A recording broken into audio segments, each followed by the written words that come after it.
Hello बच्चों, आज हम बायोलॉजी का नया चैप्टर आप लोगों का स्टार्ट कर रहे हैं। आज से थोड़ा सा ही बताएंगे और इंट्रोडक्शन देंगे आप लोगों को टिश्यू का। तो ऊतक क्या होते हैं इसके बारे में जानना है। तो आप जानते हैं पृथ्वी जो है, पृथ्वी भगवान की बनाई हुई एक नायाब स्पेशल तोहफा है। उसमें विभिन्न प्रकार के जीव जंतु विद्यमान हैं, बहुत सारे प्रकार के।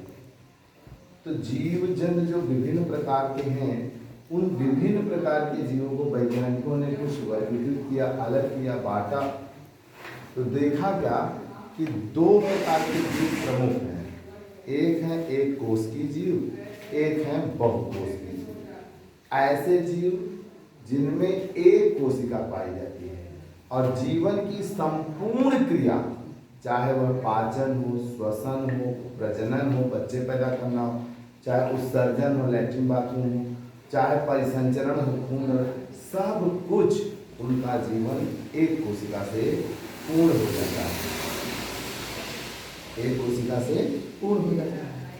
ऐसे जीवों में हम अमीबा, पैरामीशियम, यूलिना आदि को रखते हैं। लेकिन कुछ जीव ऐसे होते हैं जो बहुकोशिकीय होते हैं। कैसे होते हैं बच्चों? बहुकोशिकीय। उनके शरीर में कोशिकाओं की संख्या अधिक होती है। अब जब कोशिकाओं की संख्या अधिक है तो हर कार्य के लिए कोशिकाएं भी अलग अलग होंगी। नहीं तो कोशिकाएं खूब है तो अलग अलग होंगी। श्वसन के लिए अलग, पाचन के लिए अलग, उत्सर्जन के लिए अलग, जनन के लिए अलग, इन सब के लिए। और बहुकोशिकीय जीवों में पादप भी आते हैं और जंतु भी आते हैं। तो मानव, कुत्ता, बिल्ली, भेड़, बकरी, मछली, ये सब बहुकोशिकीय जीव आते हैं। ये सब किसमें आते हैं?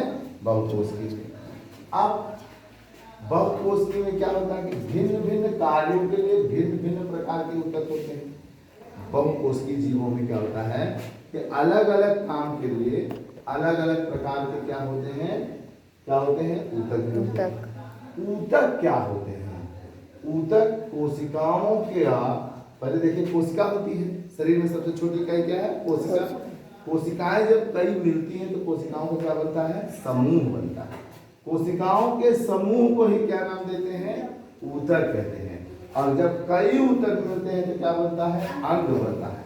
और अंगों से क्या बनता है? अंग तंत्र मतलब संपूर्ण शरीर बन जाता है। अब कहना एक जैसी या विभिन्न प्रकार की कोशिकाओं का समूह जिनकी उत्पत्ति और कार्य समान होता है वे ऊतक कहलाते हैं। ठीक। पादप एवं जंतु में ऊतक विभिन्न प्रकार के पाए जाते हैं। पादप और जंतु में जो ऊतक होते हैं वे अलग अलग प्रकार के होते हैं। पादप का जो ऊतक होता है जंतु के ऊतक से थोड़ा अंतर होता है। तो वह सब चीजें जब हम पादप और जंतु ऊतक पढ़ाएंगे तो उसमें डिटेल करेंगे। हम सबसे पहले उठाते हैं आपको कौन सा ऊतक पढ़ाने के लिए? पादप ऊतक। तो बच्चों अगले पीरियड में हम पादप ऊतक के बारे में डिटेल से चर्चा करेंगे। कितने प्रकार के होते हैं, क्या कार्य है, ये सब बताएंगे। ठीक है। और आज के वीडियो में बस इतना ही। आगे हम लोग नेक्स्ट टाइम बताएंगे। धन्यवाद।